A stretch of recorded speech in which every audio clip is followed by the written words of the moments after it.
eh. Rosie, I was just getting to that. Wait.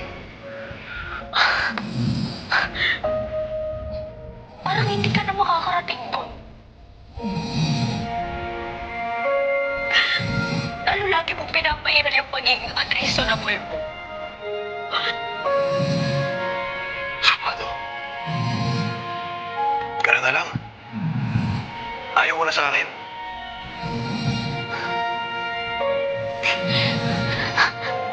Ayoko nito. Ayoko ng ganito.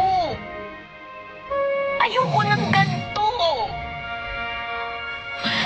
Actually, na-realize ko, ayoko na talagang pumasok sa relasyon na at all.